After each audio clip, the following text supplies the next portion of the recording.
All right, light up those pumpkins, everybody, because we are live. Let's see who else is alive out there tonight. Happy Michael Myers Monday, everybody. Hope you're all doing well. Thank you so much for joining me this evening. If you're new here, my name is Matt with Halloween Daily News, and this is our weekly live geek out with the fans of the Halloween movie franchise. And we talk all things Michael Myers, and we've got a good show lined up for you this week. We're going to world premiere a preview clip from my most recent Halloween Kills cast interview. We're going to be talking to Rachel Hoffpauir in just a little bit. Also, actually got some Halloween Ends news to talk about this evening, and some Halloween Kills stuff as well that I want to go over with you guys. And I see some friends are already lighting their pumpkins up in the live chat. Of course, the great David Suber is here. I see Phil and Chad Francis is here. Art has checked in. Patrick, Protect Safes is here. There's Andromeda. The king is on his throne. Long live Michael Myers. Hell yeah, he ain't going nowhere.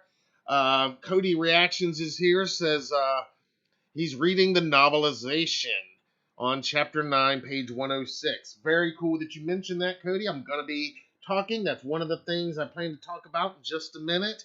Got my novelization right here using my prop knife from Trick or Treat Studios as my bookmark.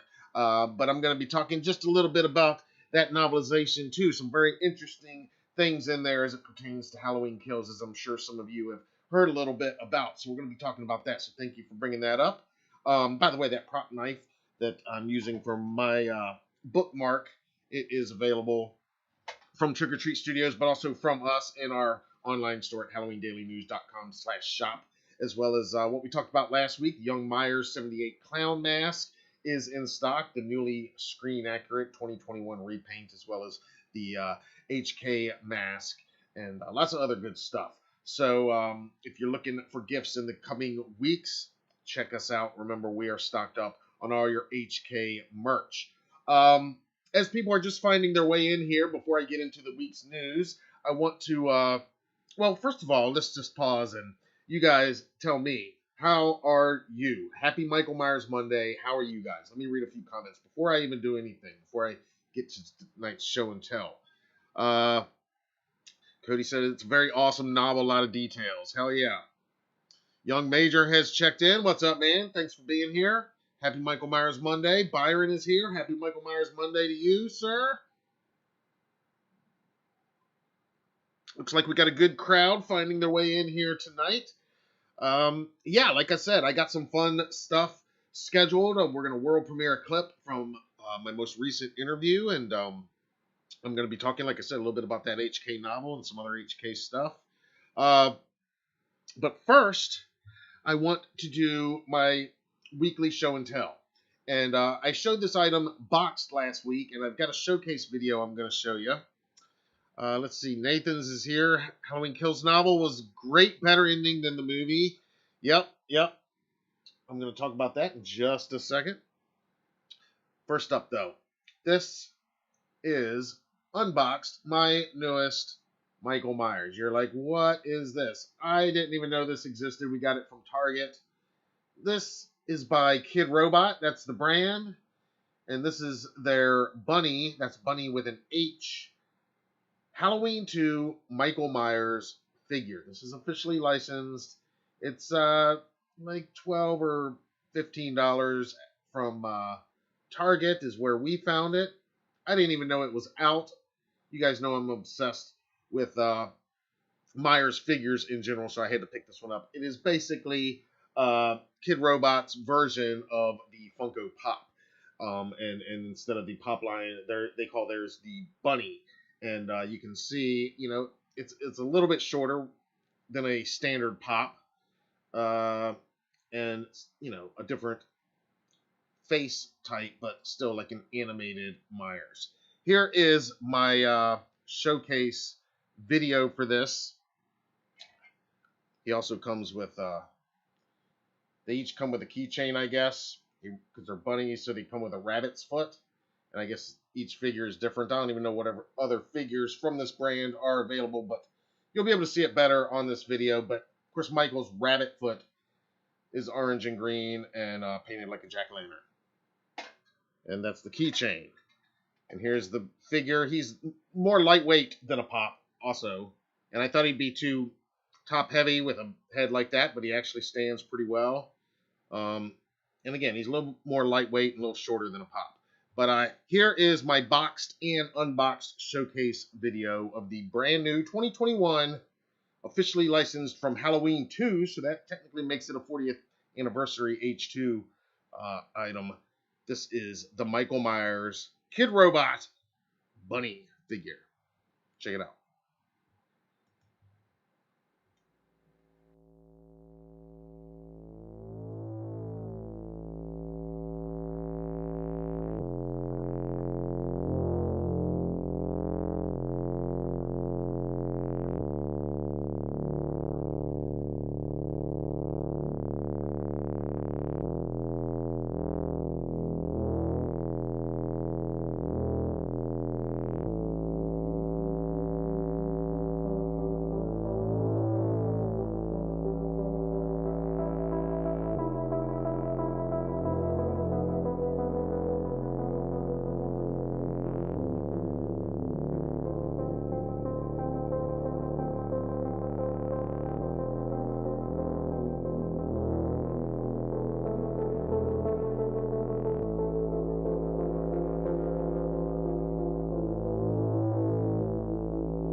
All right, like I said, new to my own collector's shelf.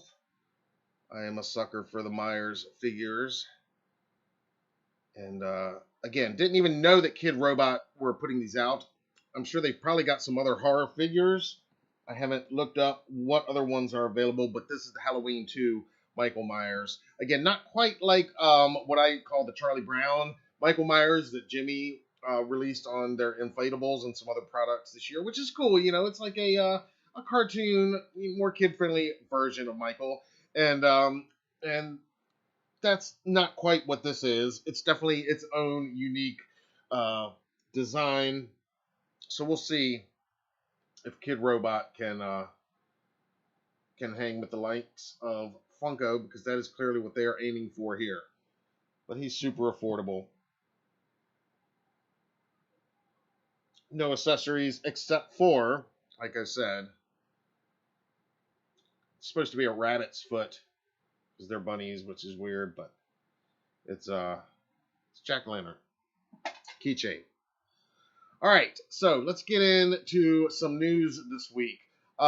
First of all, I just listened to, I talked about this last week, but Scout and Danielle's new podcast. It's called Talk Scary to Me, and they just released their second episode yesterday, and I listened to it earlier today as I was getting ready for this live show. It's another great episode. Have you guys checked it out yet? This one was pretty cool. They actually talked about, Danielle talked about this crazy death that happened at her house, and that she found out after moving there, and she told the whole story. And but yeah, the gist of it is a woman her exact age fell off the balcony out of her bedroom window, died in the driveway, and it all happened on Halloween Eve. and she found out all about this later, and it's a pretty wild story. But that's just one of the things they talk about on their new podcast. It's called Talk Scary to Me. I mentioned it last week. They got some cool stuff on there, as well as they talk horror, of course, and but it's basically sex, love, and horror from their perspective. So have you guys checked it out yet? I mentioned it last week. It is on all the Spotify's and wherever you listen to podcasts. Patrick says Scout and Danielle's podcast is great. Yeah, I thought it was really another great episode. I was pleasantly surprised with the first episode at just how I mentioned this last week, but just how upfront and honest and that they're being, and just telling stories that we haven't heard before. You know, just when we think we know these two personalities, franchise icons, horror icons. You know, they're revealing tons of stuff about themselves that we didn't even know, and it does pertain to the franchise in a lot of ways. Some of the stories they're talking about. But yeah, episode 2 is out now. Chad loves it.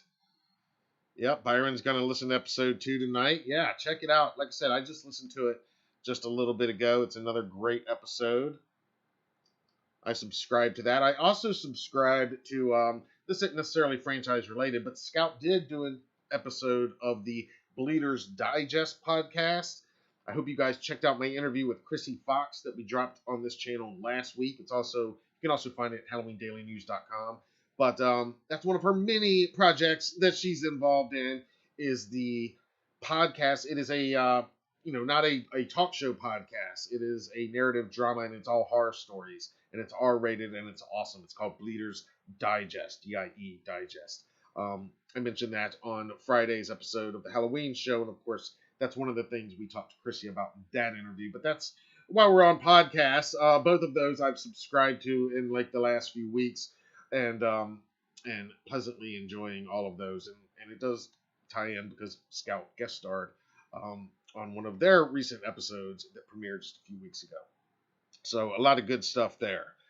David says, yes, their podcast is great. Yep. Darlene has checked in with some pumpkins. Lighten them up. Thank you.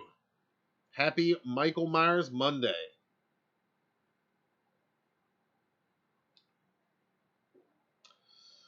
Roberto says, let's see what happened next to Halloween next year. But yeah, I'm really enjoying their podcast. Speaking of podcasts that I'm enjoying and people that we love here at HDN, I'm sure you guys know that Sean and Christopher are buddies.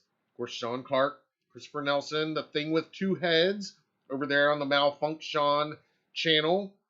Gotta plug them. And yeah, they gave us some news to talk about this week with their most recent 2 episodes. I'm sure you guys have checked them out by now. They dropped their Halloween episode. I think it was like right before Halloween itself.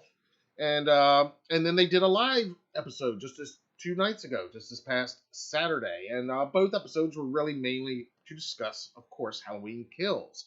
And, Christopher's involvement on it. Sean was on set for a little bit of it. And kind of just talking about their own reactions and reactions to other people's reactions in some case. And then the live stream was pretty much just Q&A, mostly for Christopher answering questions about the film.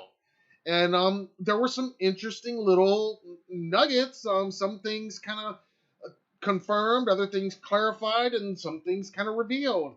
Some very interesting things, and I'm not going to go over all of it. You should go over there if you haven't listened to those 2 episodes after we're done here, of course. Go check them out. They're both great. But a few items in there I do want to talk about, just to mention here for a minute. But one of the items that Byron says the thing with 2 heads are awesome. Yes, they are. One of the things that they mentioned, a question, and I've seen this in some comments about the 78 Myers in the flashback scenes. Somebody asked why there are no bullet holes in the coveralls. And Christopher's answer, if you saw that, then this is not news to you. But he basically clarified there are bullet holes there. They are there. They might not be very visible in the shots, and yeah, they might not be as big as you think they should be, but he even pointed out, think of the size of the gun that Loomis was using, and the size of the bullets, and how big of a hole would that actually make, and how much of that would actually be visible. But the simple answer is they're there. And again, I didn't even really think about that watching the film, but then in retrospect, I saw some comments. I was like, that is interesting. But there we go. There's your answer right there. It was also interesting to hear them both, because the question was asked. I had assumed, and I think most of us had just assumed, that at some point Trick or Treat Studios would be releasing a HK flashback mask, basically a 78, but a new Christopher Nelson HK flashback version of the 78. And Trick or Treat's already released alternate versions of the 78 mask already. They've got one they call the Boogeyman, which is basically more of a Shatner look, and then they've got the standard deluxe Michael Myers 78, which is before he gets stabbed, and pretty much the castle stretch and the castle look that we all know and love. And but they both clarified that is not happening right now, and they couldn't go into details why. It's some legalities. But that's interesting and surprising to me, because I would have thought any day now we'd be getting that announcement from Trick or Treat that next year that'd be part of their catalog. But evidently not happening. It's not a total loss, of course. I mean, they are producing some very quality 78 masks, and I love the Boogeyman. We've got a couple of those in stock right now, and the other one, the Shape, is it's one of their most best-selling masks ever that the company has produced. 2018 is the best-selling, but so that was a little bit of news. They also discussed and clarified a little bit more about Nick Castle's involvement. Did you guys see all this?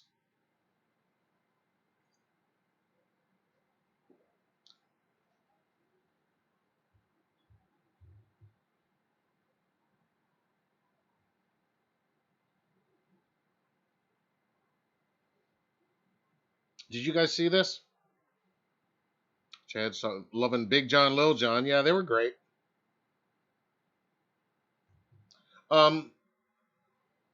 They, James clarified that Nick is not on screen in Halloween Kills, and we know that our friend Doug Tate did some doubling, mainly just jumping down the SUV. We know that Aaron Armstrong played 78 Shape, and Nick did the breathing. Well, now the story continues. Sean has, of course, talked to his friend Nick, and Nick described to him the scene that was, in fact, filmed, just not used in that final cut. And the scene, as described, is, by Sean on their episode from Nick himself. The scene that was filmed was in Sandra and Roger's house. Sandra, the grave cemetery caretaker, and she's flying the drone, and the drone goes into the bathroom, and apparently it would have switched to the drone POV at that point, and you would have seen Michael's reflection in the mirror. Michael in that scene as portrayed on screen by Nick Castle. That, of course, is not in the film that we saw in theaters or on Peacock. I imagine it's probably going to be included in this Blu-ray release. I see some of you guys are asking about that in the live chat. I haven't heard a date yet. I would imagine January, though. That's when the 2018 film dropped. That's about the window that Universal likes to go with. So I would imagine January is when it's going to come out. David Gordon Green has said that we're going to have a extended ending, a different ending. It's unclear at this point whether that ending is going to be tacked on and it's going to be like an extended edition of the movie on this Blu-ray. And if so, I assume it'll also include the theatrical cut as well, or if it's just going to be a deleted scene included in the bonus features. We don't know any of those details yet. We also don't know for sure if this Nick scene is going to be included, but I would imagine that's something they're going to want to include in the deleted scenes and or in an extended cut if, in fact, there is one at some point. Which, come on, we know there's going to be at some point. At some point, even if it's not this. You know what I mean? At some point, there will be an actual cut with it officially put back in. Excuse me. Now, that brings us to the novelization, talking about that extended cut, because that's something else that has come out, not from the thing with two heads exactly, but something that came out actually from the author of the Halloween Kills novelization, Tim Wagner. I first read about his ending in an interview he did with Bloody Disgusting last month, and I've since got my copy, and I haven't read everything, but yes, I can confirm that there is that added scene in the back here, and safe to say that is the added scene that David Gordon Green is talking about. Now, I'm not going to describe it fully. You guys, most of you in the live chat, seem to know exactly what it is. They even showed part of it in the trailer.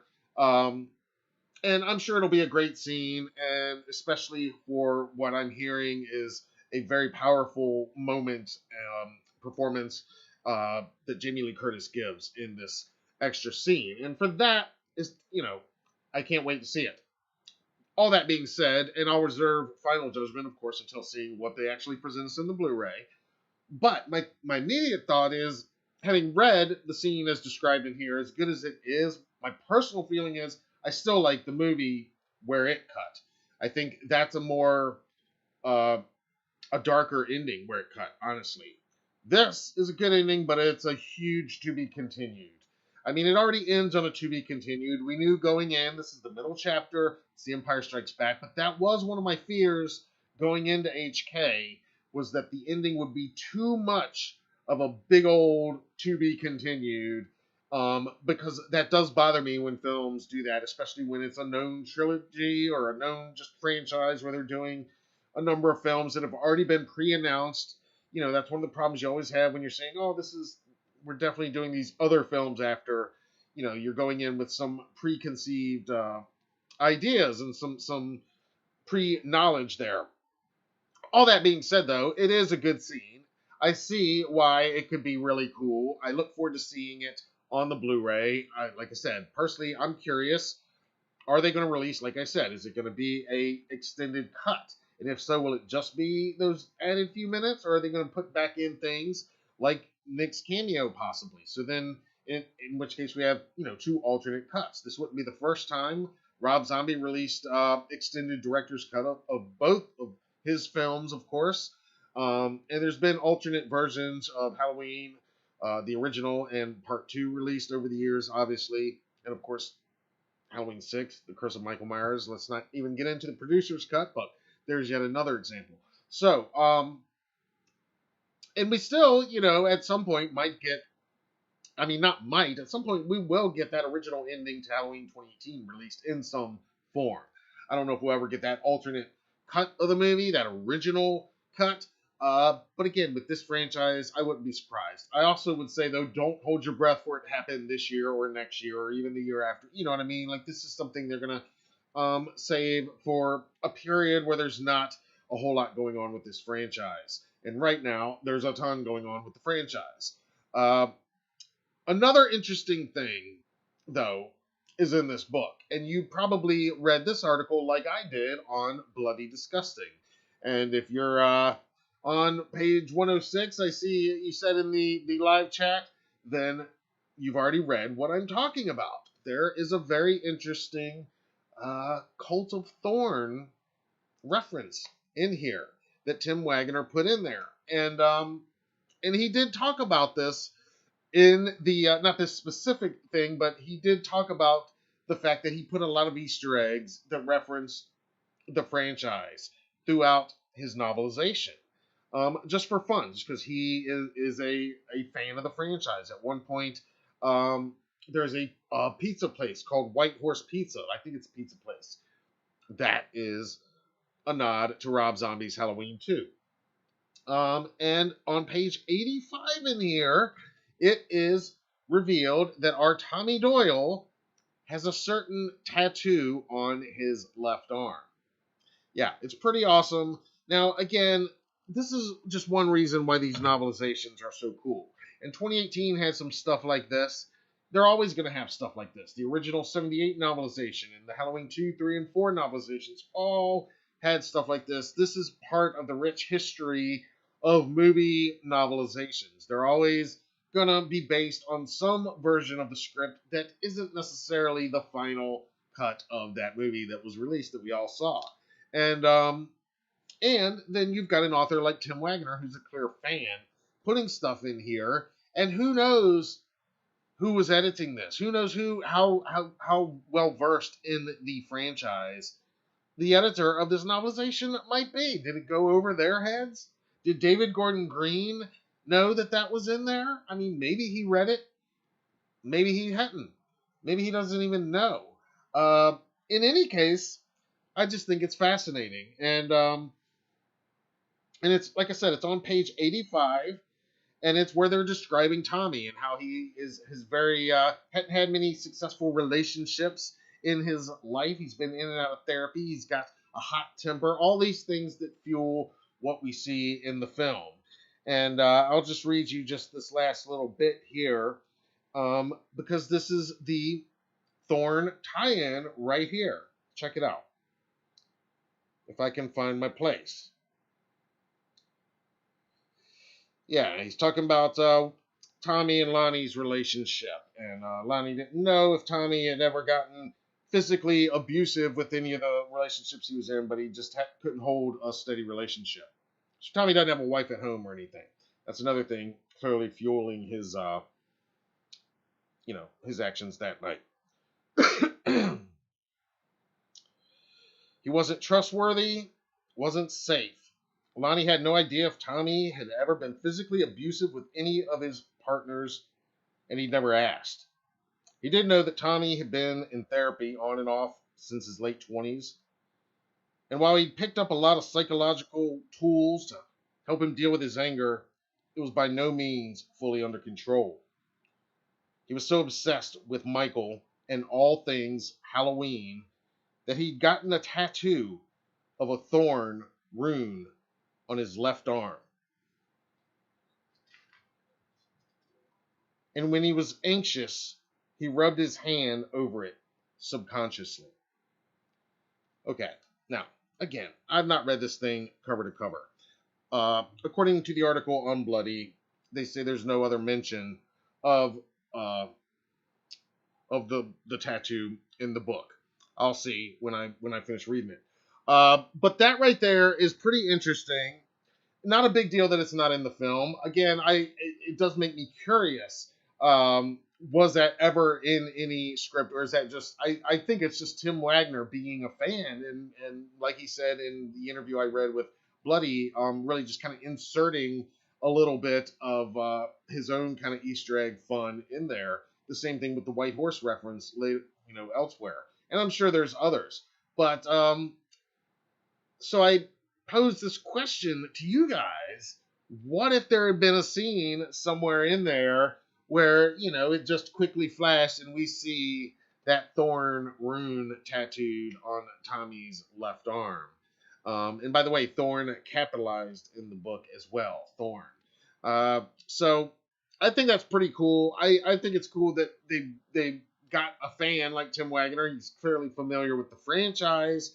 So to lace that type of stuff in there in the novel, I don't find any problem with that, as far as what's canon or what's not. Clearly the films are the canon, but this just expands that a little bit. And honestly, there's nothing in the film that contradicts that. Do we ever get a close-up of Tommy's left arm? I don't think there's any proof in there that he doesn't have that tattoo there, so I'm going to go with the assumption that he does. And one more thing that makes it even more interesting to know that they did, in fact, reach out to Paul Rudd. And they would have brought Paul Rudd in to play Tommy Doyle if he wasn't filming Ghostbusters. I mean, now, that's a whole other thing, how that would have worked, how that would and would not have confused fans. I think it's probably good that didn't work out. As much as I love Paul Rudd, I love him in that film, I love him even more in tons of other things, but he's, it would have been a little confusing. But, how interesting that Tommy from The Curse, you know, was in talks to possibly reprise the role. You know, that's where the Thorn rune is fully explained, and then it's worked into here. Again, though, props to Tim Wagner, man. Props to Tim Wagner for dropping that in there. I think that's awesome. Let's see what you guys think. Chad says, "How much is the book?" It is not expensive. Well, it shouldn't be anyway. I like $12, I think.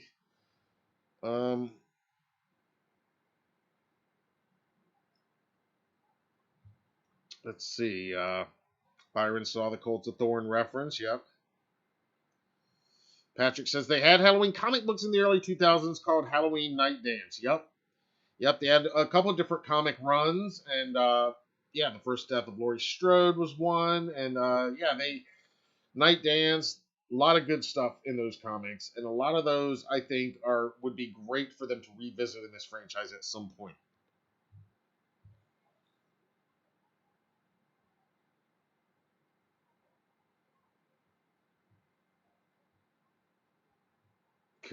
Patrick says, hope they come out with the Kills audiobook the way they did with 2018.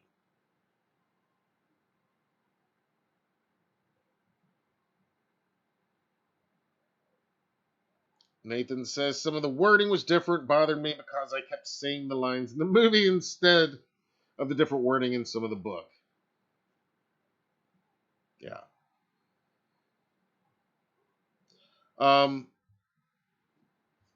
So, again, some interesting clarifications there on Kills. Nick did film a scene, part of that extended edition, maybe. I'd say definitely, hopefully, fingers crossed, part of that Blu-ray bonus section, bonus features with the deleted scenes. And I think that was pretty much everything. I mean, they talk about a lot more, a lot of other good stuff on there, and he answers a lot of good questions.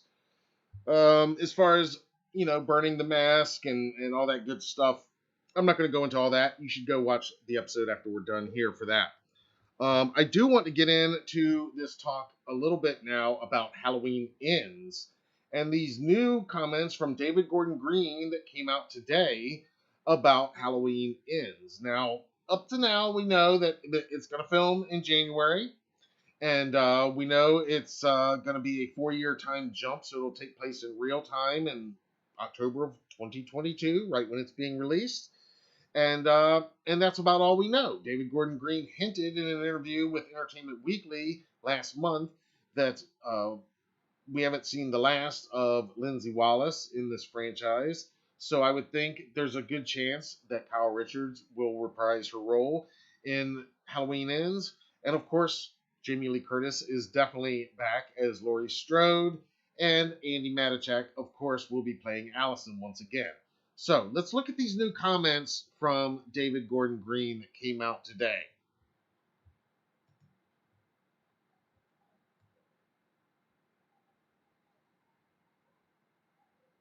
Speaking to the Empire Spoiler Special podcast,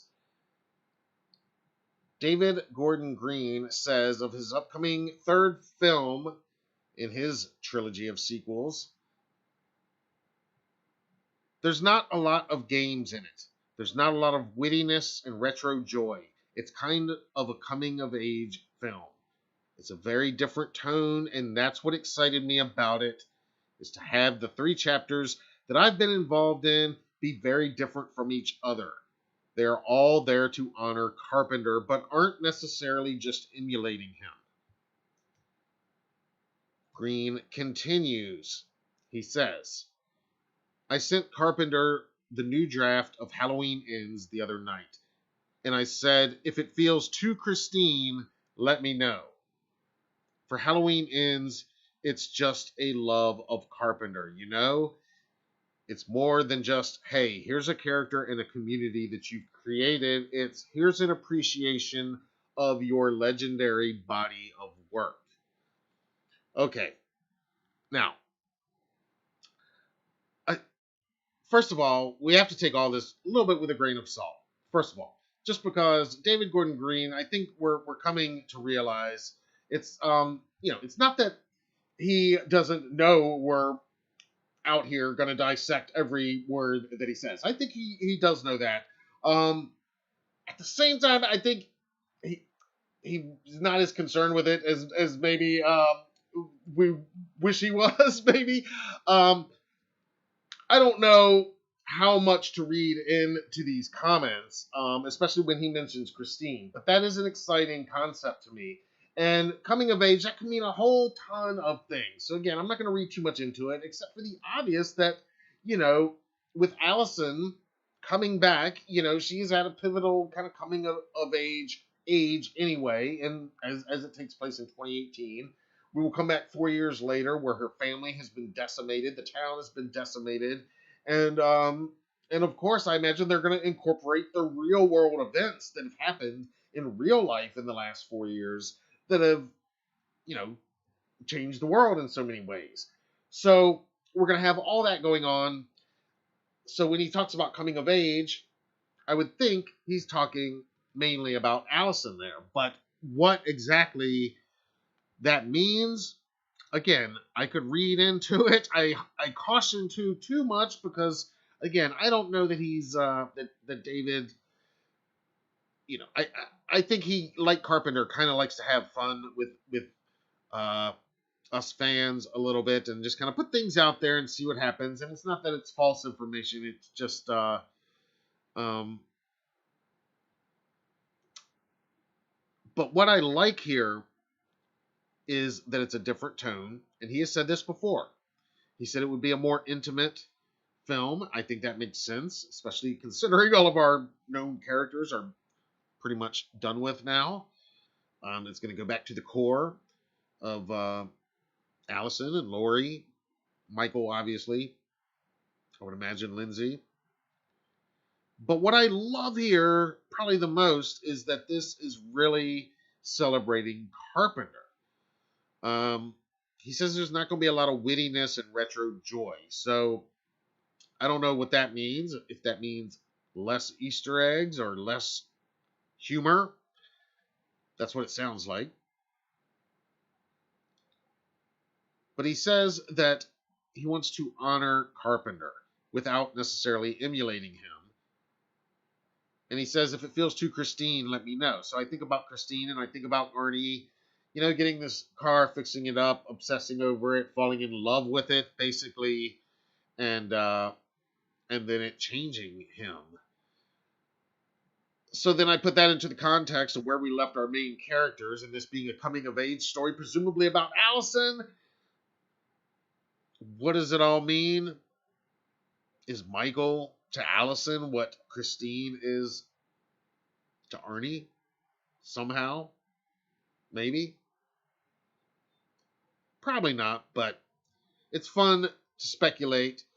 Who knows what he means by it feeling too Christine? Honestly, I don't think it has much to do with the story. I think it has much more to do with Carpenter's filming style of Christine, the film itself. That's what I'm thinking David is probably talking about.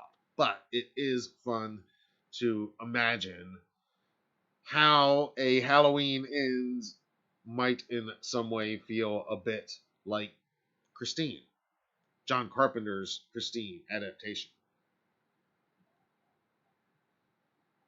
And then I just love that he ends with, here's an appreciation of your legendary body of work. Now, you guys know Carpenter's my favorite filmmaker.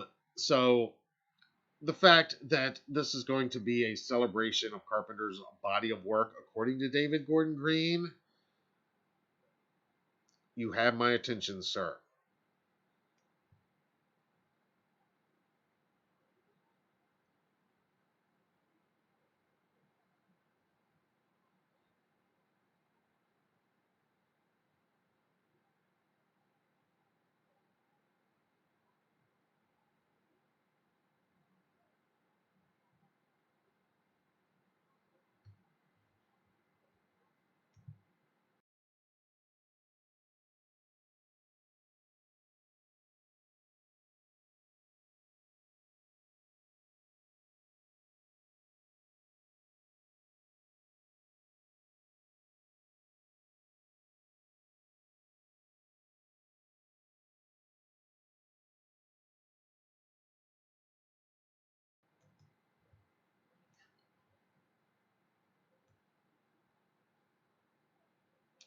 Like I said, David Gordon Green has also confirmed that Halloween Ends will take place in 2022, 4 years after the events of Halloween 2018 and Halloween Kills.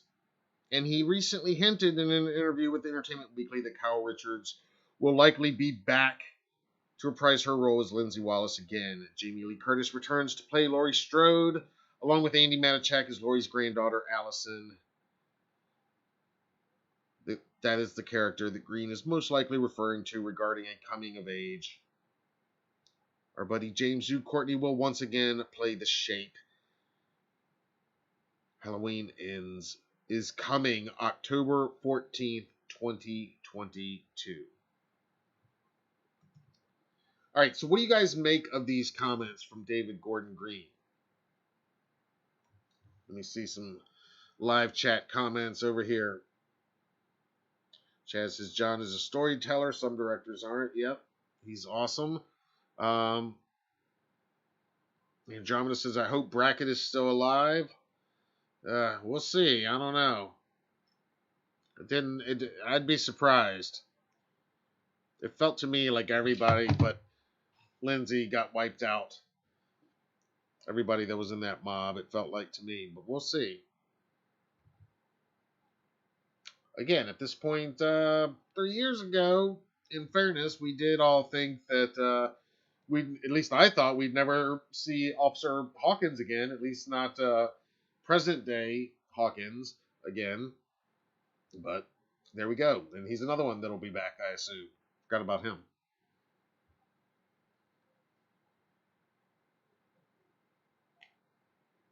Byron asked if I liked the 4-year time jump or wish it was on the same night.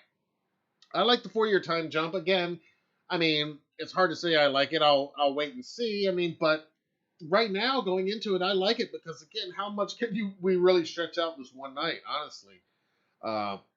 The sun's got to be coming up at some point. So, no, I think it's going to add a whole nother dimension. I mean, it makes me very curious. And the obvious question, the big question, which is always the question, I guess, anytime you have these franchises where the killer comes back annually until he doesn't, and then he does, what was he doing? Why 4 years? What was he doing the other few years? But no, I think it's a good move. I mean, it'll make it more timely again in a way that, it is our current time instead of stuck in 2018. So I think that's interesting, and it'll give David, I believe, a way in to. I mean, clearly he wants to look at these characters 4 years down the road. So it's not the next day. It's not going to be that trauma. It's going to be, but it's not going to be 40 years later either. So I think it's an interesting move. But no, I don't have a problem with it at all. And I think if it was all the same night, that'd be the running joke next year. Halloween Ends, and I think the running joke would basically be Halloween, doesn't end. It never ends, which is true. Halloween never ends. That is true. But the sun does come up, unfortunately, eventually. Eventually. Time does march on, unfortunately, eventually. Doesn't mean it's not still Halloween. Every day is Halloween. Michael Myers Monday, especially. But you know what I mean.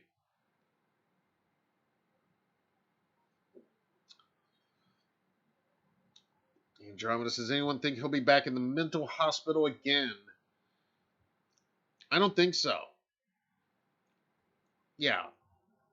I don't know. That'd be a letdown to me if he just is captured again right after the movie ends. And it's again though, what's he been doing all this time? That's always, what brings him back, what brings him out. I mean, there's always these questions, and I don't need them all explained. But if you're going to go out of your way to jump 4 years, I'm curious of the story. But again, I am all in on the David Gordon Green universe right now. I want to, follow this through and see what he has in store for us. I'm kind of, you mentioned Carpenter being a storyteller. I'm trusting our storyteller here to deliver us a fitting and well-made final chapter that is going to be satisfying the way that Halloween Kills is satisfying. Now, again, I mean, Halloween Kills, it's not, I love it. I got everything I wanted pretty much. The only stuff, like I said, I've said from the beginning, I wish there was more of the Tommy Michael at the end. I feel like for all the build up and everything, it's just, we don't really get that payoff moment we wanted. Um, Also, another revelation from Sean and Christopher's episode, I forget which one, but Christopher talked about Marion's originally scripted death, and he had even made the prosthetics for her stunt double who was going to film her death, and it was far more gruesome and lengthy and drawn out. Basically, Michael was just going to be slamming the shit out of her into the steering wheel, and now that again that was never filmed, but that I wish had taken place. That would have been, especially after this is for Dr. Loomis, and that doesn't happen, it'd almost be like that pissed off Michael a little bit more just hearing that name. And so he gave her a little bit extra. Things like that, knowing that now, I'm like, oh man, that would have been better now, knowing what could have been there. And again, the whole thing with Tommy and Michael, I love the build up, I love all of that, but I just wish there was a little more to their showdown at the end. And but I do like the final scene as it is. Like I said, I mean, I'll give this new ending a chance, and it does sound awesome for what it is. I think, though, my opinion today, and it might change once I see it, but my opinion tonight is it was the right decision to end it where they ended it, because I think that's more of like a darker, everything just went to shit ending. And we know that Laurie knows. I mean, that look, and we know, we get it. They're gonna have their showdown. It's a to be continued enough. But I think that added ending that the book has is just a huge, like, you might as well put the letters up there, to be continued. You know what I mean? Spell the words up there, have the text. And I do hate when films do that. I mean, it's kind of the way a lot of them are now, because they announce a trilogy at a time and massive franchises, and after credit scenes are always just big commercials for the next chapter. And anyway, I still look forward to seeing it no matter what. And again, I'm very curious about what else might be on this Blu-ray as far as deleted stuff that was filmed. Who knows? We might get a whole extended edition here.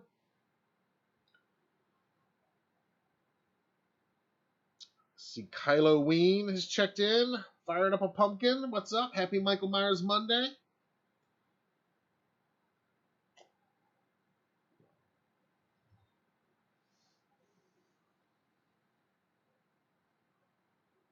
Nathan says, what if they move to a different city like H2O? Michael can't find them in Haddonfield those 4 years, but finds them in another setting. That could work. That could be it.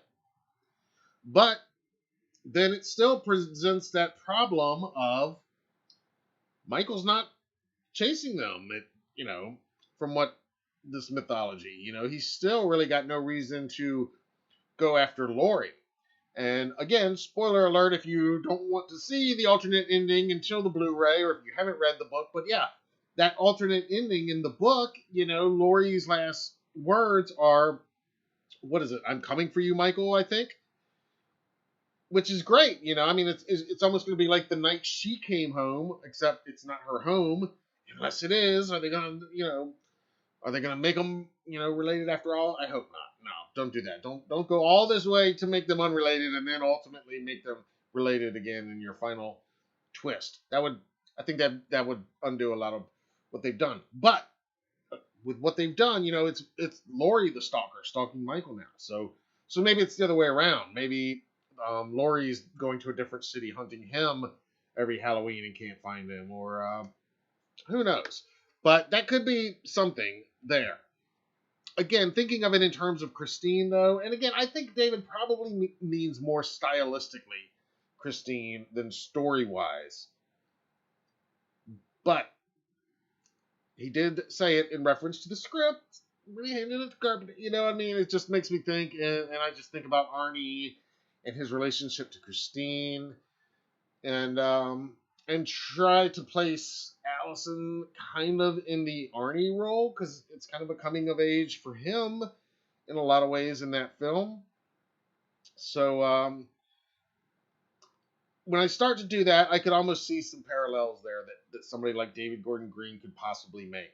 But it definitely makes me very curious. And you're right, Byron. It's going to be very interesting with the 4-year time jump, how they address that and everything.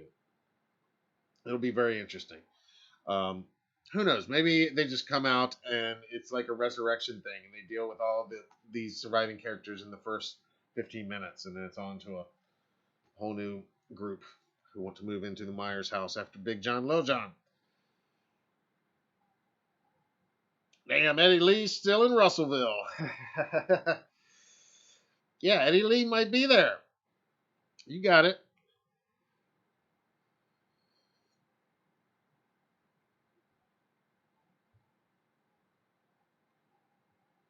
Yeah. And I imagine that Blu-ray, I mean, they might want to put it out in December so that, holiday shopping, but probably January. That's exactly when the 2018 one was released. Somebody said that they saw a pre-order on like Best Buy or something for January. I don't know if that's true or not. I haven't had time to check it out myself, but that might be something you guys want to check out. Let me know. And if you're watching and you do know, drop us a link down in the comments so we can talk about it next week. But I think I saw somebody talking about that it was a pre-order up for a Best Buy, probably a Steelbook. They're going to do everything they did with 2018. And my only hope would be is if there is an extended cut, that it's, give us both cuts. I always hate that when they try to double dip and sell them separately or only include one or the other. Go ahead, give us that theatrical cut, give us the extended cut in one package, and put it all on 4K, of course. And that'll be the way. Halloween ends, evil ends tonight.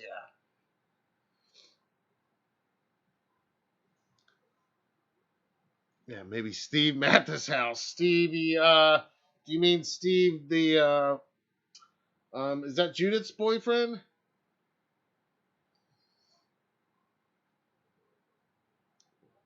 Dave says Best Buy pre-order is up, but no release date. Okay, cool. Amazon, same thing, according to Andromeda. All right, thanks, guys. So there you go, guys. Pre-order's up, no release date. Yeah, definitely by January it'll be out. They're not going to do it longer than it took to put out 2018. I mean, that's the normal turnaround now. I mean, Candyman comes out next week. So when was that theatrical date? Was that August? Didn't Candyman come out in August? September, October, November. There you go. So October, November, December, January. I don't know. Was that sane? I wasn't even in the count. You guys tell me. I probably messed up.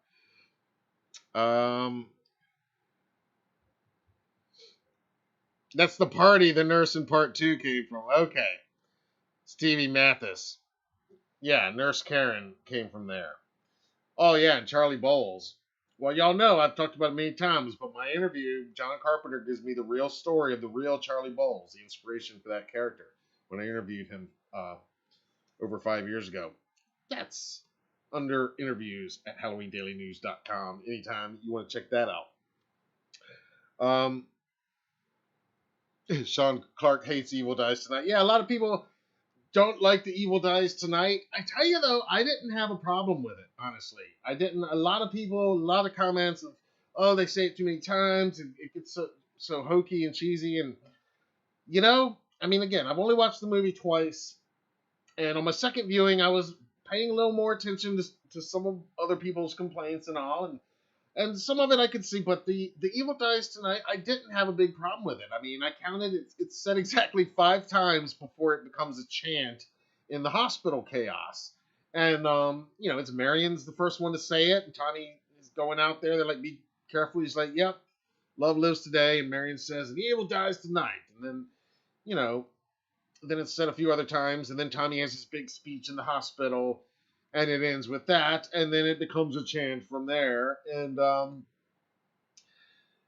that's the main time it's really chanted, and then it kind of, but I again, I didn't have a huge problem with that, and not even the fact that it became a chant, because I think, I mean,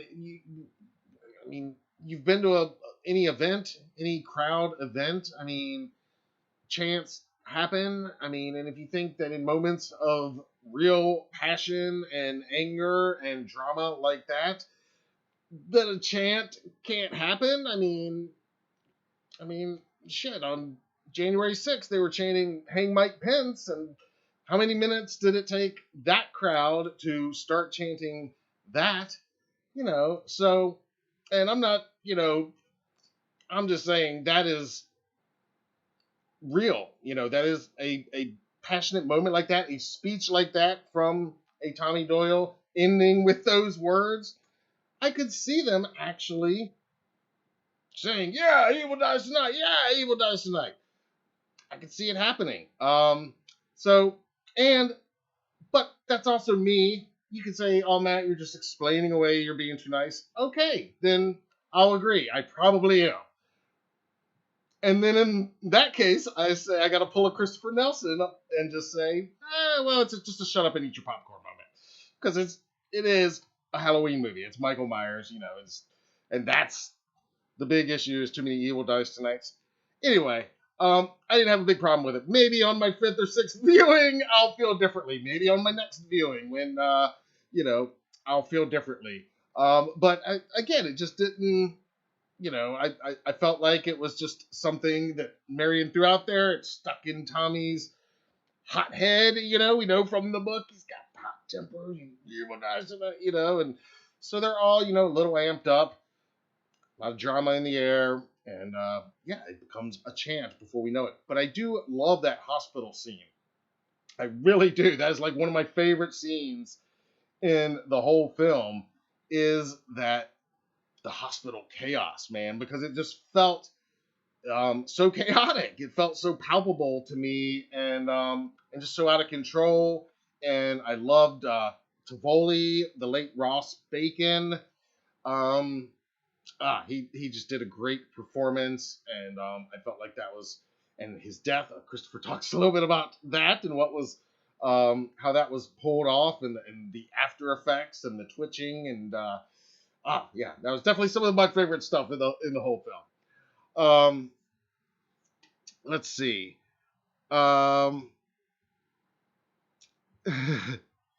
Let's see. Andromeda says, "I just realized she complained about sticking her head in a tub of what?"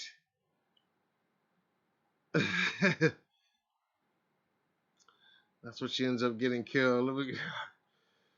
To bob for apples. Nice. Larry says Cameron is still alive. He told Michael he had a crook in his neck. Yeah, I don't think Cameron is still alive. I've heard some people saying, could Karen still be alive? Did that really happen? I'm like, of course it happened. I think if they bring, if somehow Karen were to be alive in this movie, it'd be the equivalent of in Halloween Resurrection when they say, "Oh yeah, that wasn't Michael that Laurie beheaded after all." It'd be like that kind of a, well, what, I don't know. Again, just my own. Yeah, she's got to go. This is the Empire Strikes Back of David Gordon Green's Halloween trilogy. He called it that. So yeah, shit's got to go to hell, and Karen had to go. I mean, she got him twice. She tricked the trickster that is the shape twice. So yeah, she had to go. And again, she could have gone home, but she had to go back up there. And what pulled her up there? That was all, kind of, we could debate on all that. But and I love that quick shot too of young Michael. Anybody know who plays young Michael in that scene up in the window? We gotta find him. Let's see here. John L. says, after beating Michael to a pulp, the townspeople should have drug Michael to a secret location in perhaps a tool shed or basement, leaving him for dead once again, but this time for 4 years. and then he'd wake up 4 years later.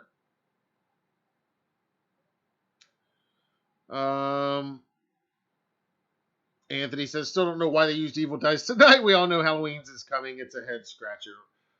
Well, the characters don't know they're making another movie. I mean, again, okay, you got to just buy into it a little bit. But Michael said, oh yeah, evil dies tonight. Ask the mom. Yeah. Cameron's dead for sure. Yeah.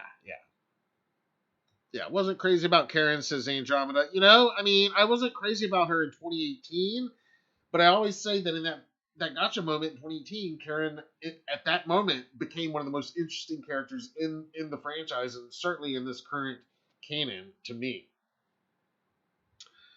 All right. It was her doing, shouldn't have gone up the stairs, Nathan says. Yeah.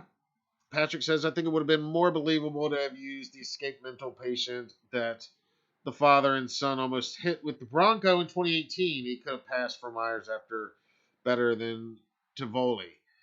Yeah, as far as who would pass for him, but I think, and Christopher mentioned this too, because again, they had a pretty good conversation, and Sean definitely expressed a lot of the criticisms you guys talk about, but Christopher, one of the things he pointed out, which is something I certainly picked up from the film, is that's part of it, is that Tivoli doesn't look anything like Michael in any way, and they even showed pictures of them on the TV, and there's information out there that some of those characters clearly have. I mean, Laurie clearly knows what Michael looks like. I mean, she saw him get on the bus and everything, and I imagine she's probably stalked him at that Smith's Grove over the years, over the 4 decades, quite a few times. So she probably knows well what he looks like without a mask. But I think, clearly that's part of the point, is that even with certain facts right there in front of them, a lot of people, still can't see it. And that's what happens. Chad says, all I know is putting in Loomis, great idea, love the flashback. Oh, yeah. The flashback did great. Everything in the flashback looked amazing. They totally recaptured that whole vibe. And that was another cool revelation, Christopher said, which we knew that they filmed the Myers house on a soundstage. I told you guys it was filmed at Screen Gems EUE. Sean, actually, on his Horror's Hallowed Grounds episode about Halloween Kills, that's another one. Go check out on their site, on Sean's YouTube channel, Malfunct Sean, SEAN. Go check that out. He does the locations in Wilmington of Halloween Kills, and he'll tell you even the studio number, the warehouse, the soundstage numbers of what was filmed where, including where they built the entire street where the Myers house is. So that whole part of the neighborhood where the Myers house is, that was all constructed inside at Screen Gems EUE Studios in Wilmington. And it makes perfect sense because A, they could keep it secret that way, even though we all pretty much knew we were going back to the Myers house, especially considering we knew there was 78 flashbacks filmed. But also, they could recreate it literally from the ground up, which is the best way, and that's why the Myers house looks so dead on. And that was something I really did appreciate on my second viewing, was so much attention to detail. And Chris mentioned that with the bullet holes, that he wouldn't be surprised. He would be surprised if they were not in the exact same position as they should be, because the attention to detail that everybody in front and behind the camera, especially on these movies, pays. Not just David Gordon Green and the main producers and writers, but everybody, the costumers, the makeup artist, everybody is there because they love it. And James talked about that in our interview just 2 weeks ago, that a lot of the crew were at other jobs and said, hey, I'll work for you, but when it's HK time, I'm out of here. That's how dedicated they were to come be a part of this team again, because it's pretty much the same team that made 2018. So pretty awesome there. All right. Let's see. Carly Ann says, I'm a newer sub. I have a 2018 question. What were the teeth about that Michael Myers threw at the bathroom stall at the reporter? Good question. Andromeda says it was the teeth of the guy, the gas station, one of the workers, not the English guy. Yeah, it was the teeth of the. You saw the guy that worked the front desk, and his head. He was bald, and his whole jaw had been dislocated. I figured it was his teeth. As to why he did it, the short answer is just to mess with her, to mess with Dana. You know, that's just Michael being creepy as shit. Yeah, what was the reasoning? Did it represent anything from a previous movie? Now, that is a good question. Guys, you tell me if it represented anything from a previous movie. Not that I know of. No, I don't recall that. I don't think it was an Easter egg. That is a good question, though. And you guys correct me if I'm wrong, but I don't think the teeth were. I think that was a new kind of something new for this Michael. And just Michael being weird and creepy. Like I always say, he is at the end of the day, behind it all, he's a 6-year-old kid playing tricks on Halloween. And Hawkins has that great line, and I won't get it right, but basically he's a 6-year-old, with the strength of a man and the mind of an animal, and that's very much what Michael is, if you ask me.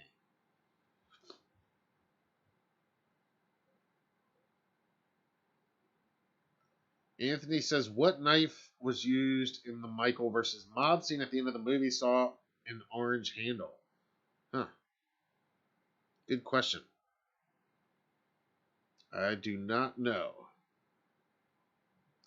All right, let me get to tonight's world premiere. This is an awesome interview that we've got coming. The full interview is going to be out tomorrow, but tonight we premiered a little preview of it on Friday night's live stream of the Halloween show, and tonight I've got a different clip. This is from my recent conversation with Rachel Hoffpauir. Now, Rachel worked as Judy Greer's stunt double in Halloween Kills.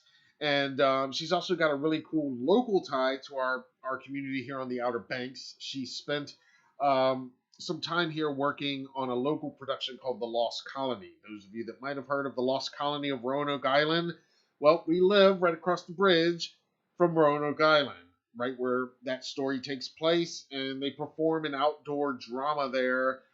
They've been doing it for 80 years, over 80 years, right there in the sand on the place where the story takes place. And it's got some cool stunts in it, including this one legendary stunt called the Burning Girl, where it's actual real fire.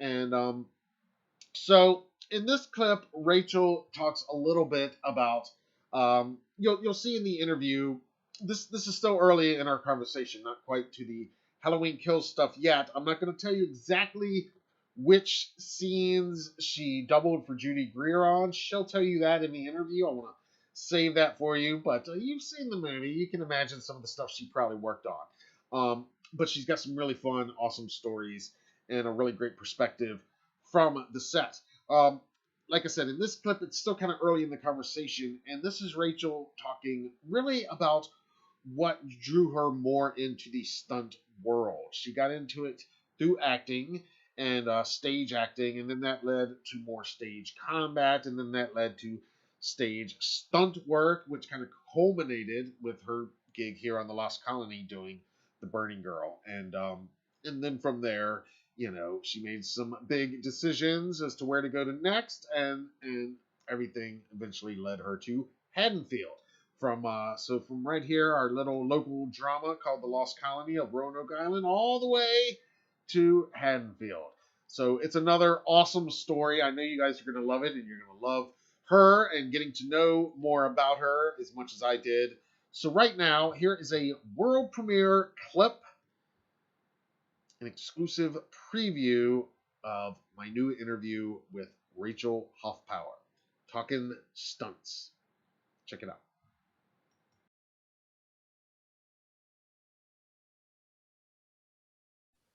So that is interesting.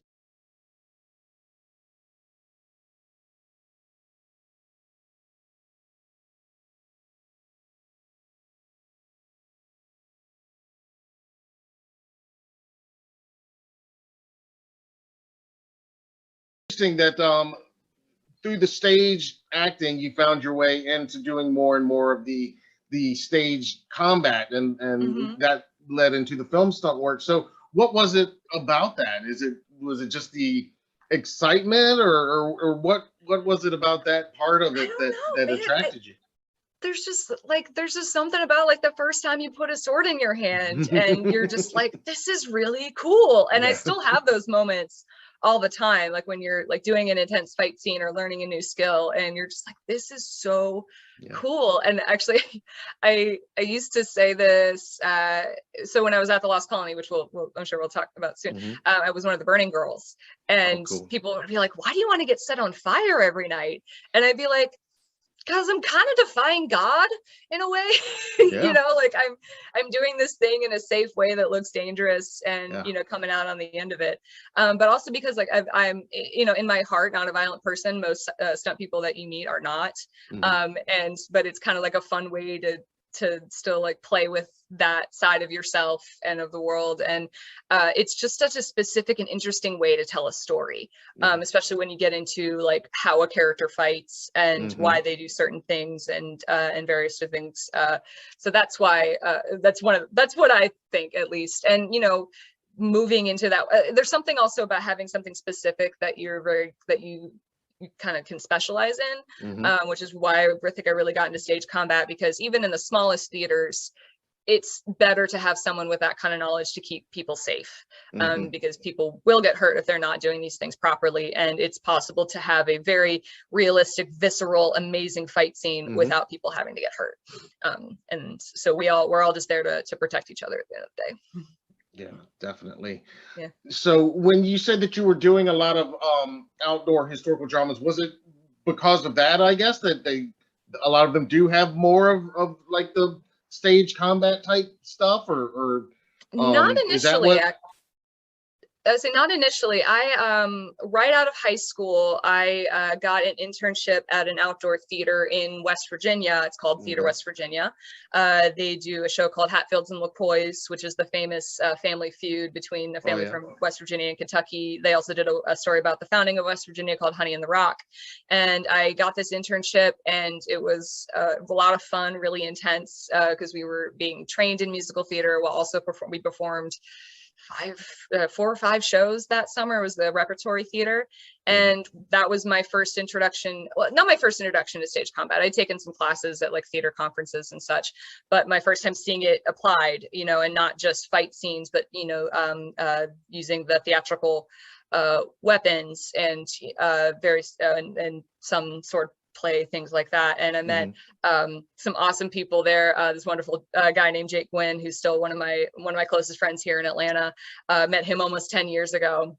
And his father is a fight master as well. And I started to kind of learn about this world, which I thought was so interesting. But it still took me a couple of years to finally be like, oh, I think I want to do more of this. Hmm. And so it just kind of came out of like what opportunities were coming to me. And then the following summer, I worked at a different outdoor drama in Ohio called Trumpet in the Land.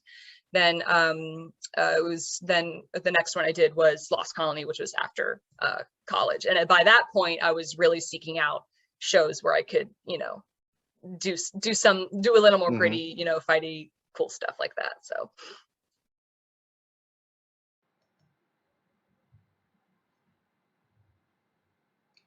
All right. Like I said, you guys will be able to check out my full interview with Rachel Hoffpauir. That is coming tomorrow, right here on the HDN channel. There she is. This is a photo she posted on her Instagram. That is her on set in the Christmas sweater with Miss Judy Greer herself, of course, as Karen. And again, this is another really fun conversation. I think you guys are going to enjoy it. Rachel's got some great stories. I mean, her story itself is a great story, but she's got some really fun anecdotes from the set. And I think when you guys hear um, about some of the stuff she filmed and how she found out some of the stuff she was going to film, it's all pretty awesome.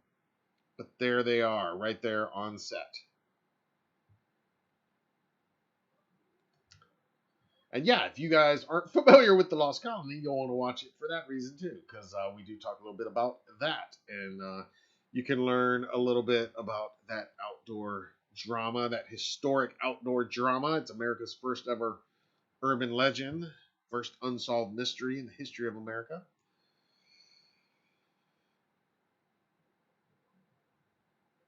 All right, let's do some shout outs real quick. Oh, talk about Carmela's death. Yeah, Michael, yeah, he did have to time that door kick perfectly. Yeah, that took some skill on Michael's part. But, you know, it's the shape.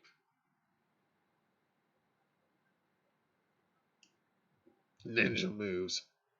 I don't know. I think the ninja would have jumped out there and actually kicked her.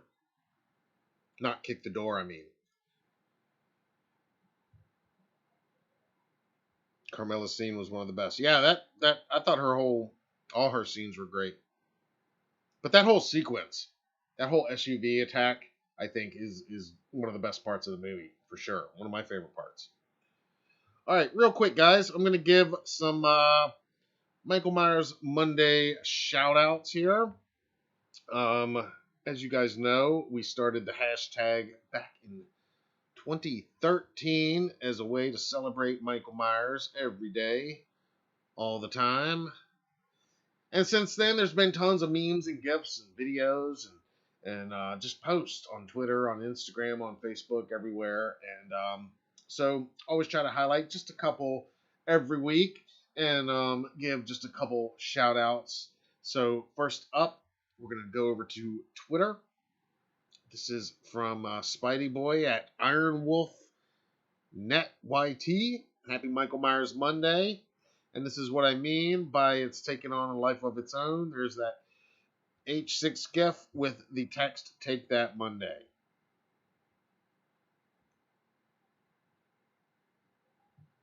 And this is a perfect example of what I'm talking about. I mean, people have taken the Michael Myers Monday, and for some people, it's Monday is like Michael creeping up on you out of the dark. But another way you can look at it is that you are Michael taking out Monday and attacking it like Michael attacks. So you can flip it around. It can mean whatever you need. If you need some motivation, there you go. If you need some sympathy, there you go. It works both ways. And we've seen a ton both ways. Let's go over here also on Twitter. This is from @Simmons WSim2323. Halloween 5 ad. Note the phone number at the bottom of the ad to save Michael's next victim. Yeah, I love that. You guys call this number and tell me what happens. It says save Michael's next victim. Call 1-900-850-0700. Vintage ad right here for Halloween 5, circa 1989. Michael lives, and this time they're ready. Love these old vintage print ads.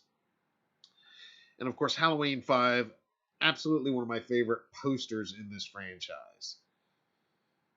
I mean, the Halloween 4 poster is great, but this one, adding the knife and Danielle in there as Jamie, yeah, it takes the cake. It's awesome. Of the Thorn trilogy posters, this is definitely easily my favorite.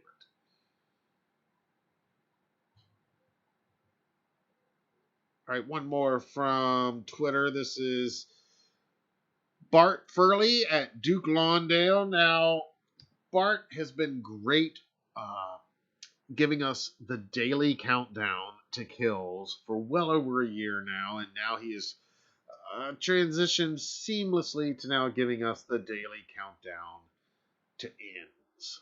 Till the end. The ends. HNs. So here we go, guys. 339 days until Halloween ends. And I've seen this poster before. This is a pretty wicked fan poster. What do you think?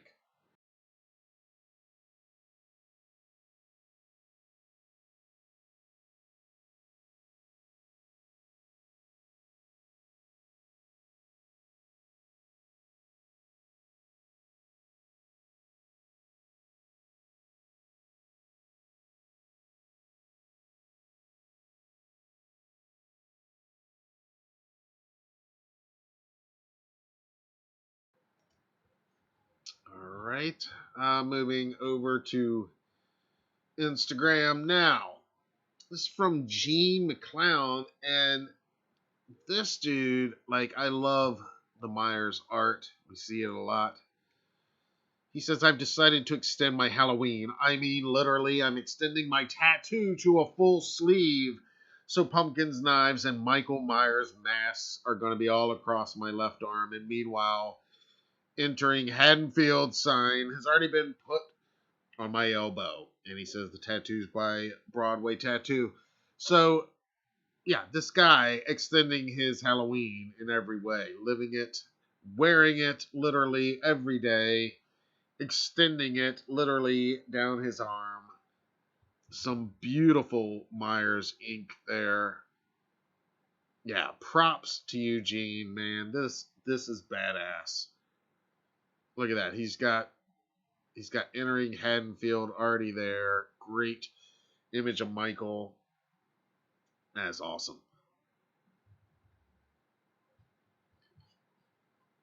Next one, also from Instagram, Great Dag, our buddy Dag Ferrick from Rob Zombie's Halloween 07. Love that he is using the hashtag Michael Myers Monday. He says respect should be a mutual thing, right? Not always, little man. Some people just want to use you.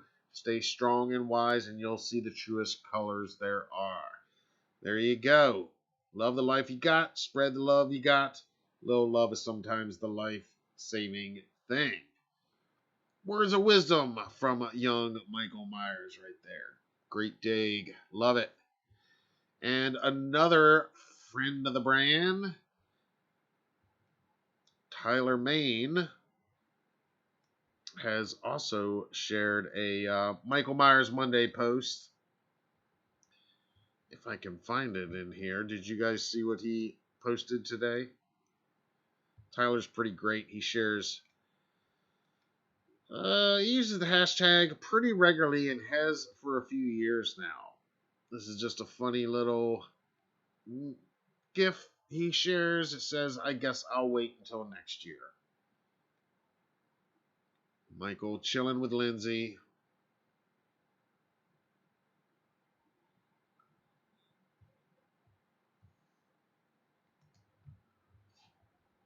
All right, so that was Michael Myers Monday. Hashtag shoutouts.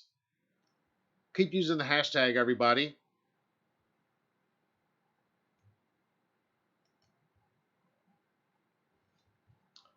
Let's see what's happening over in the live chat. Larry says, I think Lori will die trying to kill Michael. Very nice poster. Yeah, that HN's poster is wicked cool. I love that. He had eye contact with Diva's character too in the cemetery. Yes, yes. Yeah, you guys, hopefully you checked out my interview with Diva Tyler. Andromeda says, Carmela and Michael had eye contact in 2018. Yes.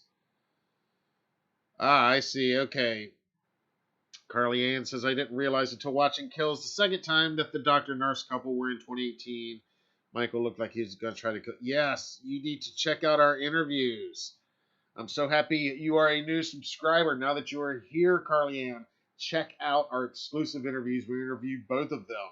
The very awesome Carmela McNeil. She plays Vanessa, the nurse, who's actually the doctor. And our buddy Michael Smallwood. He plays Marcus, the doctor, who's actually a nurse.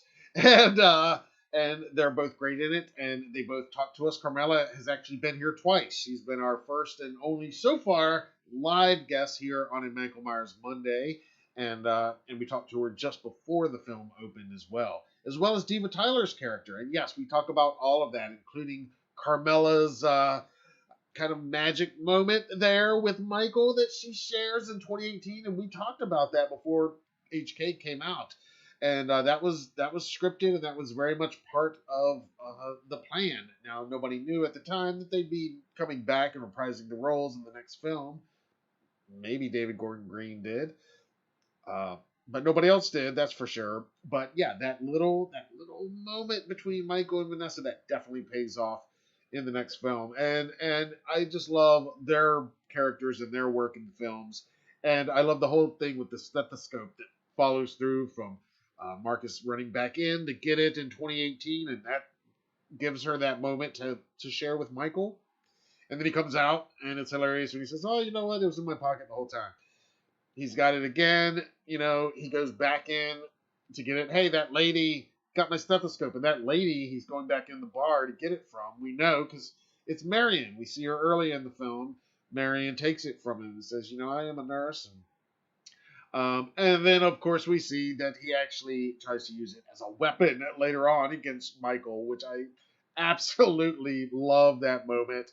It was great, and the stethoscope, man, thank God he had it, and it paid off. Didn't do a whole lot of good, but hey, man, at least he went down trying. But yeah, check out those interviews. If you or anybody watching, if you have not already, look at the interviews playlist here on our channel. If you have not already, if you are new here, if you're just discovering our channel, we did a ton of Halloween Kills cast interviews, and we are far from done. Like I said, we've got Rachel Hoffpauir. Her full interview is going to drop tomorrow right here on the channel, talking about working on Halloween Kills, stunt doubling for Judy Greer, working with James Jude Courtney, of course, and just getting her whole journey up to this point. I can tell you I got another Halloween Kills cast interview scheduled for later this week. I'm not going to tell you who right now, but next Monday's show, I will be able to talk about that one. And like I said, we are not slowing down. We got tons of interviews, not just with HK cast members, but with franchise friends that we're going to keep going, keep bringing them to you as regularly as we can. And we're talking to a lot of cool people right now. But of course, I'd love to hear from you guys.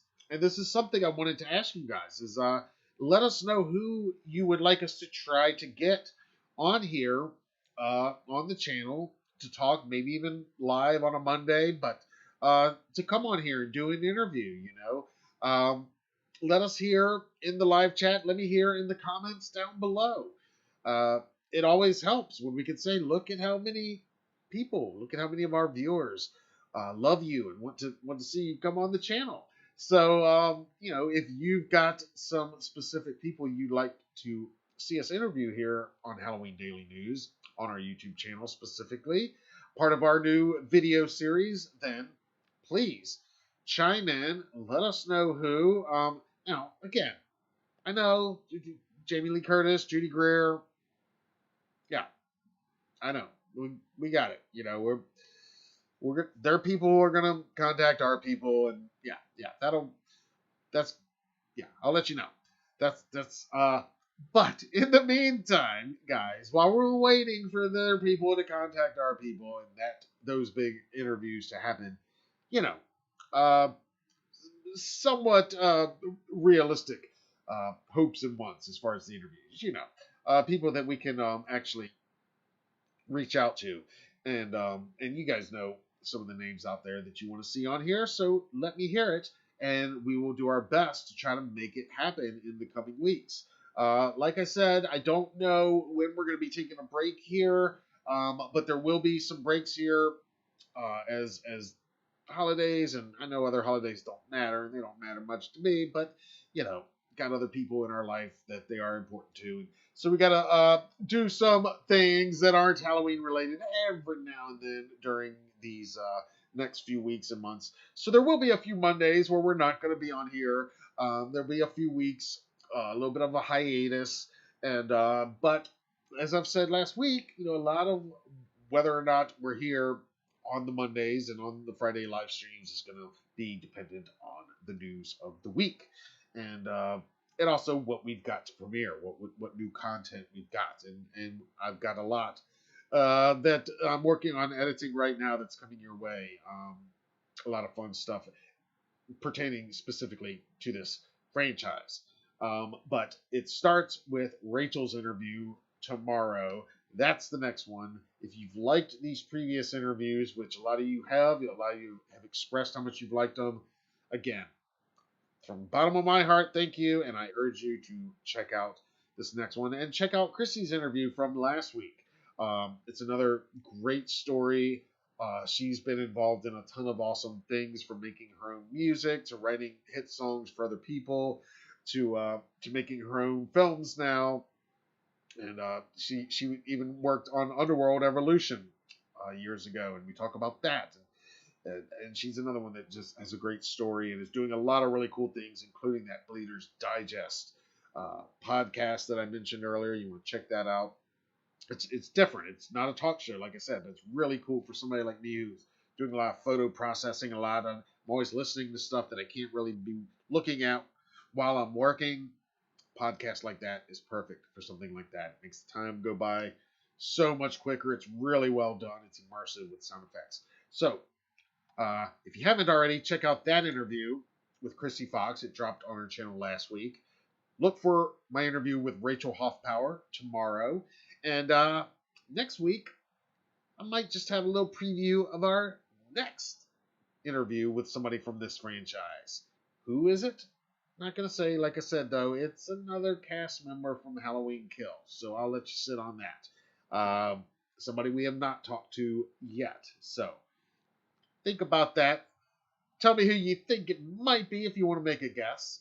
But more importantly, tell me who you'd like to see come on here. Who you guys want to see from the franchise, or even not. If you're watching this, let me know just in general. Cool people involved in the Halloween industry and other Halloween horror films, or just horror in general. Let us hear it.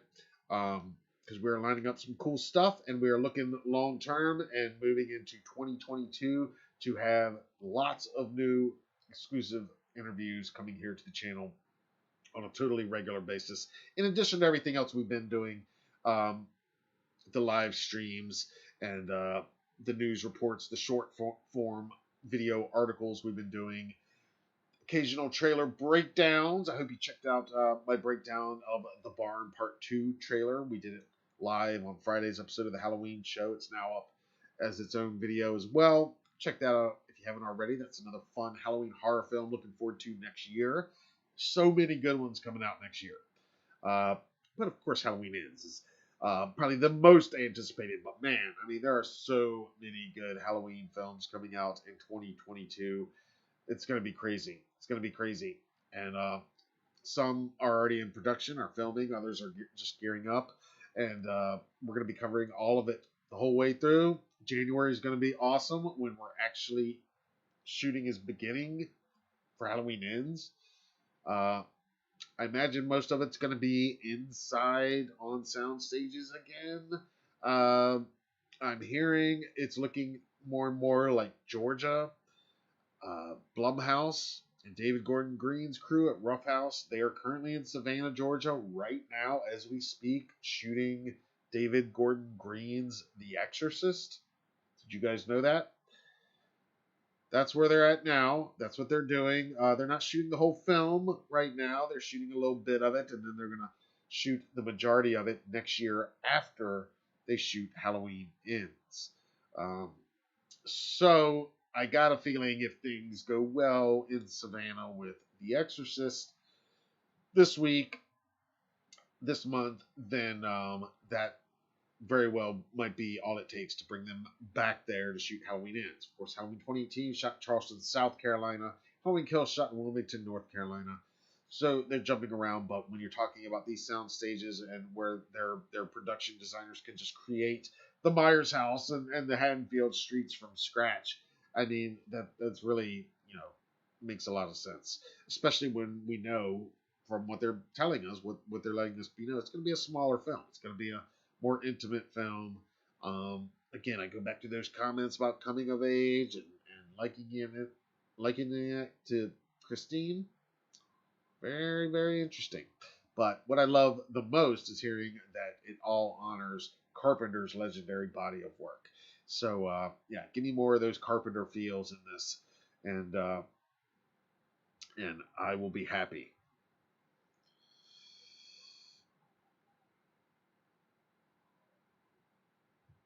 Let's see here. Chad has to go. I hear you, man. Yep, we're about to wrap it up. It is after midnight. It is technically Tuesday here on the East Coast.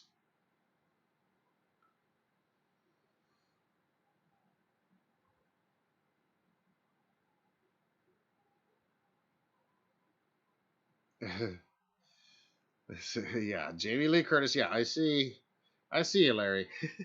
We'll get right on that. Danielle Harris says Nathan. Andromeda says, I want the bartender.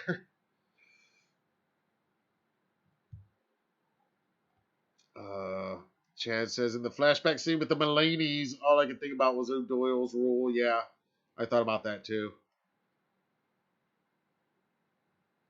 Again, I liked the irony that Lonnie is the one getting bullied now. And the irony that he's actually saying the same thing that Tommy said hours earlier to him. Leave me alone. I thought that was a fun little irony. That there's always a bigger bully.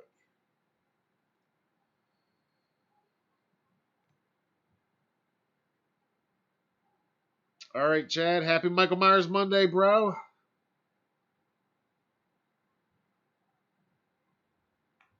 Bracket and the bartender. Josh Hartnett says Nathan. That would be a good one. Tommy Lee Wallace. That's a good one, Andromeda. We've met Tommy before. He is very cool.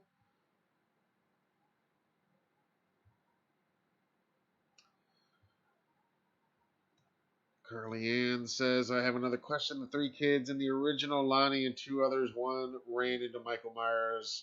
Was he talked about it any time or killed? I don't know if he was ever named. Yeah, that was Lonnie in the beginning of Halloween Kills. That was Lonnie. Yeah. Him and his son got killed at the Myers house.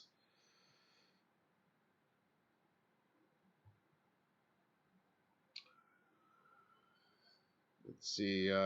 Exorcist in 2022. They haven't set a release date yet. It might be later than that. Like I said, from what I'm hearing, they're not filming the whole movie right now. They're filming some key scenes that I guess certain people were only available at a certain time for. And I think part of that is they're trying to schedule in Halloween Ends. Obviously, that's got a deadline now.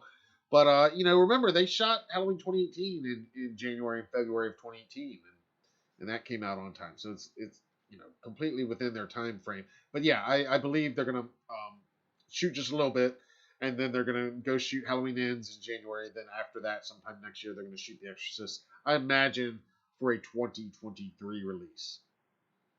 Maybe even Halloween time 2023. Who knows? Let's see.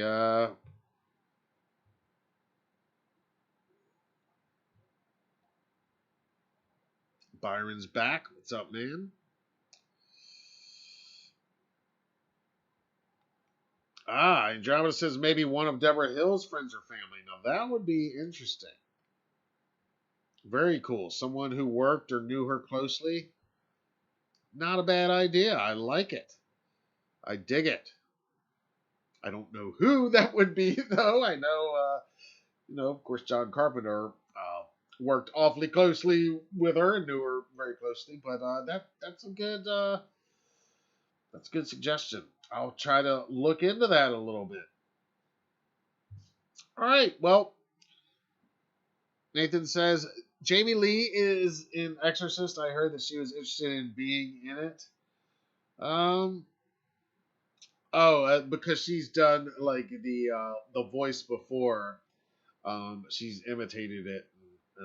I don't know if she's serious about being the Pazuzu voice of whoever is possessed in this new film. Because it's basically going to be like Halloween. It's not a remake. It's a kind of a requel. It's going to be a sequel. Another David Gordon Green requel, if you will. And they'll probably call it The Exorcist, I imagine. Then it'll be The Exorcist Kills, right? The Exorcist Ends. But no, I don't think she's really going to be in it. I mean, she might be, but they haven't announced any cast, um, except for Reagan's mom. She is going to be in it. I think it's Ellen Burstyn is the actress, I believe. But she's the only cast member that was announced, kind of as a legacy cast member coming back in The New Exorcist. All right, everybody. That is the show for this week. That is the news. Like I said, I got to get Rachel's interview uploaded right now. It will be on the channel tomorrow, so be sure to check that out and let me know what you think after you watch it. I'd love to hear from you. And like I said, let us know. Keep dropping your names of who you'd like us to reach out to and try to get to come on here on the show and maybe even do a live chat with you guys one of these Mondays. Drop us a line down in the comments below. We'd love to hear from you. And of course, if you've got thoughts on anything we've talked about tonight, well, for one, you need to be here every Monday night. And just go ahead and subscribe to the channel and turn on the notifications so you know when we're live and talking about this stuff. But also go ahead and drop us a comment down below as well. I'd love to hear from you and hear your thoughts and opinions on all of this stuff. And of course, you can read more about everything we talk about here on the channel anytime at HalloweenDailyNews.com. You can subscribe there and you will get every article we post emailed to you directly right away. And I've got some links down below where you can get some stuff I mentioned, like the prop knife and Halloween Kills mask and some other good stuff. You can find it all anytime, again, at HalloweenDailyNews.com. Just go to the shop section. And you can also find article versions of our interviews. The video versions are here on the channel, of course, and but you can also find them as well in the interviews section at HalloweenDailyNews.com. I appreciate you guys being here. As always, this has been a blast. It wouldn't be no fun if none of y'all showed up, so I appreciate you being here and hanging with me on a Monday night. I know we keep going so late, and people like Chad got to clock out of here so they can clock in at a decent hour in the morning, and I get it. So I'm gonna clock out here now and get to getting that interview uploaded for you guys for tomorrow. But be sure to check it out. It's a good one. It's a fun one. Rachel is awesome, and she's a total badass. You're gonna love hearing her story and her experiences on the set of Halloween Kills. It's a good time. So, all right, I'm getting out of here, guys. Thank you all. Thank you all so much. To you new blood, welcome. Thank you for being here. Be sure to subscribe if you haven't already. If this is your first time, I'd love to have you back. We do this pretty regular. Like I said, the next live stream right now is scheduled for this Friday. So plan on that. And Mondays are all about Michael and the Halloween franchise. 10:31 p.m. Eastern. Same Hallow channel. Same Hallow time. You guys know what's up. All right, guys. I'm Matt Arts for Halloween Daily News. Thank you for watching. And happy Michael Myers Monday.